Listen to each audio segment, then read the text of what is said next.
मेरा नहीं ख्याल है इमरान खान जो है नवाज शरीफ साहब वापस आएंगे। उसकी वजह ये है कि लोग मुआवजा कर रहे हैं कि डार के केस से, डार साहब के जी डार साहब आए तो बेल ले ली और वो वज़ीर ख़जाना बन गए। इनका केस इसलिए मुख्तलिफ है, पहली तो बात यह कि डार साहब मुलजिम थे, ये मुजरिम है, ये कन्विक्शन की हो चुकी हुई है। दूसरा, उनका एहतसाब अदालत थी।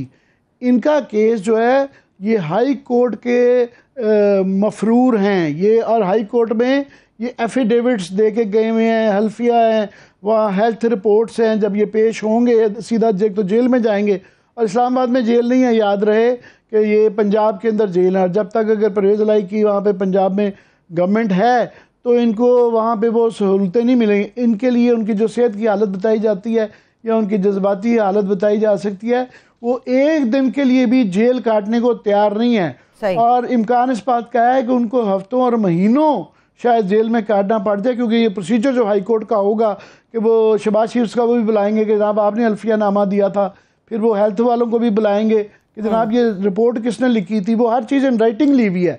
तो अगर वो नहीं आते तो वो इस बात का इम्कान है कि महीनों और सालों जो है वो जेल में रह सकते हैं। वो ये चांस नहीं लेंगे, कभी भी नहीं लेंगे। तो हाँ, ये अगर केस तरामीम को अगर वो सुप्रीम कोर्ट को भी ये देखना है कि इतना क्लियरली बिल्कुल इसमें जिसे कहते हैं ना फ्लेग्रेंटली जो है वो अपने लिए एक हुकूमती पार्टी के चंद अफराद ने जिसके वो बेनिफिशरी हैं वो तरामीम की हैं, तो ये आसान काम नहीं है। इसको ज़रा गौर से देखने की ज़रूरत है कि ये आगे जाके केस किधर जाता है। सही, ठीक है। लेकिन आमिर साहब, तासुर इस तरह से आ रहा है, अदलिया के मुअज़्ज़ज़ अदलिया के फैसले सर आंखों पर खुश दिली से उन्हें कबूल किया जाता है, मगर तासुर ऐसा आ रहा है कि जिस तरह से बात की जा रही थी, अभी आपने फैसल वावड़ा केस की बात की, आगे चल के इसकी डिटेल बात करेंगे, उनका केस मियां नवाज शरीफ साहब के साथ लिंक हो रहा है। फिर इसहाक डार साहब की वापसी के हवाले से जब बात सामने आई तो कहा गया कि जी पाकिस्तान आएंगे, अपने केसेस को फेस करेंगे।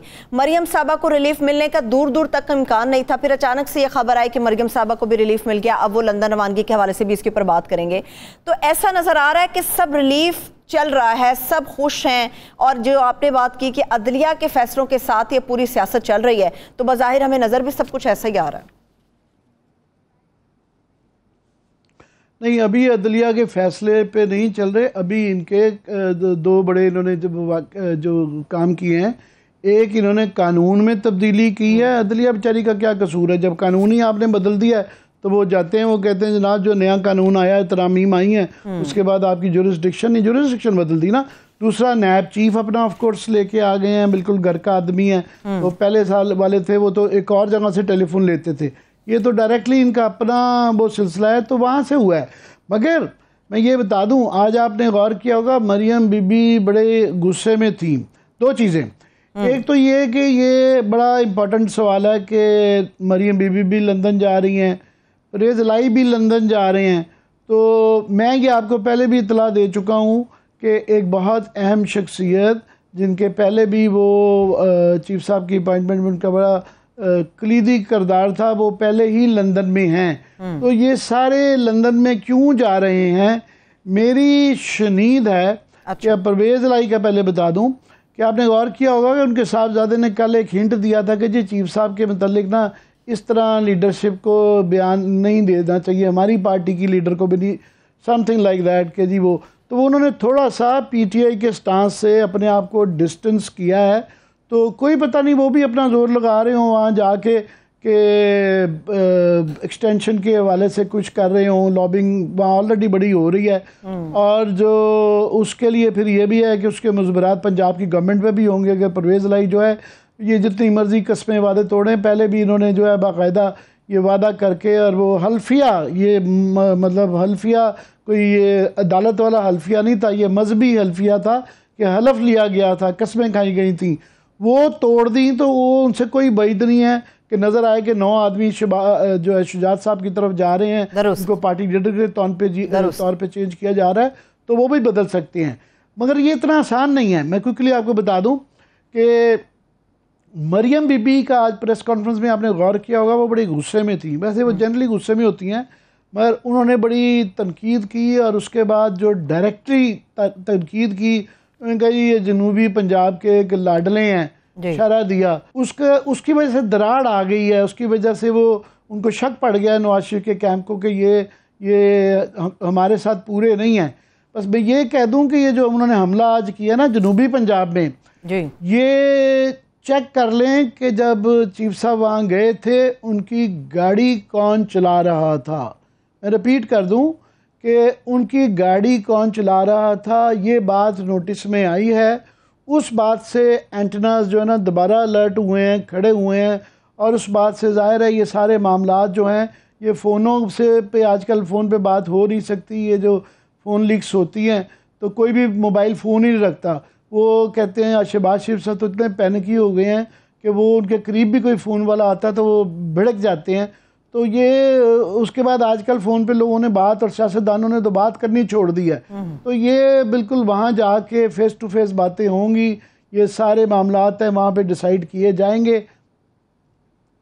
ठीक है, तो इसमें कितना अगर आप कहें तो मैं वाडा साहब का आपको एक्सप्लेन करता हूँ, मगर आप सवाल ज़रा फ्रेम कर लें अच्छा सा पहले। चलिए फैसल वाडा साहब के हवाले से आमिर साहब बात कर लेते हैं। माजरत आमिर साहब, एक छोटी सी ब्रेक से वापस आते हैं, फिर कंटिन्यू करते हैं। एक छोटी सी ब्रेक लेते हैं, ब्रेक से वापस आएंगे। जो फैसल वाडा केस के हवाले से चीफ जस्टिस ऑफ पाकिस्तान के रिमार्क्स हैं, उस कानून को लेकर जो रिमार्क्स हैं उस पर आमिर मतीन साहब का तजिया लेंगे। हमारे साथ रहिए।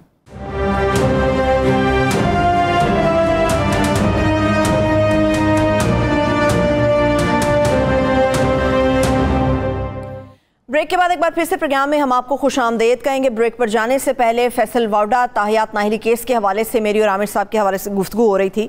इसमें अब ये देखना है आमिर साहब कि अगर अब सुप्रीम कोर्ट ऑफ पाकिस्तान में ये केस चला गया है, पहले इलेक्शन कमीशन का फैसला ताहियात नाहिली पर, फिर इस्लामाबाद हाई कोर्ट ने इसको बरकरार रखा, फिर चीफ जस्टिस ऑफ पाकिस्तान ने रिमार्क्स दिए कि केस को मोहतात होकर सुनेंगे। बज़ाहिर आपको कैसा लग रहा है, क्या लग रहा है कि ये केस किस तरफ जाएगा? मगर मैं इसके साथ साथ हमारे साथ माहिर कानून शाह खबर साहब भी मौजूद हैं, उन्हें भी प्रोग्राम में वेलकम करूंगी। जी आमिर साहब। जी मैं बिल्कुल शाह खबर साहब से ही सवाल कर दूँ। सर मैं आप ही से पूछ लेता हूँ। मैं आपके सामने तो ये सूरज के आगे चिराग दिखाने वाली बात है। ये वाडा साहब का केस वो जो कह रहे हैं कि मोहतात होकर सुनेंगे, तो मैंने उसकी तशरीह ये की है कि वो ये कह रहे हैं कि एक तासुर बन गया था कि जो 52(1)(f की एक 62(1)(f की जो ये कि जो ताहियात नाअहली है वो भी शायद इस फैसले के ज़रिए ख़त्म की जा सके। तो जब सुप्रीम कोर्ट की ये ऑब्जर्वेशन आई है कि हम मोहतात होकर सुनेंगे, और शायद चीफ जस्टिस साहब ने ये कोई ऑब्जर्वेशन भी दी है कि उसका इससे ताल्लुक़ नहीं है। ये जो केस है सिर्फ ये है क्या इलेक्शन कमीशन के पास ताहियात नाअहली का इख्तियार था कि नहीं। 62(1)(f सुप्रीम कोर्ट का सिर्फ इख्तियार है और उनका नहीं है। इलेक्शन कमीशन के पास जो है आर्टिकल 62(1)(f को इन्वोक करने का तो वाकई कोई इख्तियार नहीं है। लेकिन कुछ सूरतों में ऐसे होता है कि जब कोई स्पीकर नेशनल असेंबली या चेयरमैन सेनेट की तरफ से कोई रेफरेंस आ जाए, वो भी आर्टिकल 63(2)(3) के तहत, तो उसके तहत तो उनके पास इख्तियार है उसी मुद्दत के लिए उनको नाअहल करने का।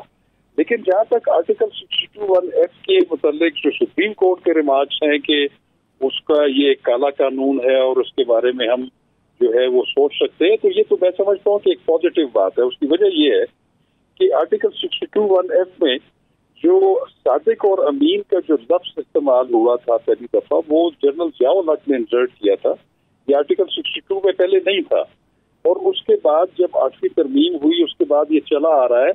और बल्कि जब ये 18वीं तरमीम भी पास हो रही थी तो उस वक्त भी रजा रबानी साहब ने ये तजवीज़ पेश की थी, लेकिन उस वक्त PMLN ने इसकी सबसे बड़ी मुखालफत की थी कि इसको रहना चाहिए।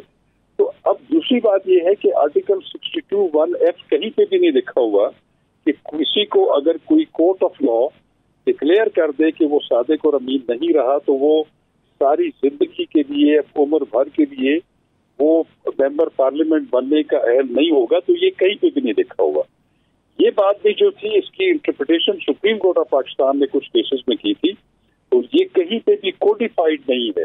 हालांकि आपने देखा है कि आर्टिकल 63 में बहुत सारी ऐसी चीजें हैं कि जो किसी को अगर सजा हो जाए या किसी वजह से किसी सिविल सर्वेंट को नौकरी से निकाला हो या प्रोसीड किया हो तो उसके 3 साल गुजरने के बाद या सजा काटने के 5 साल के बाद कोई शख्स अहल हो सकता है।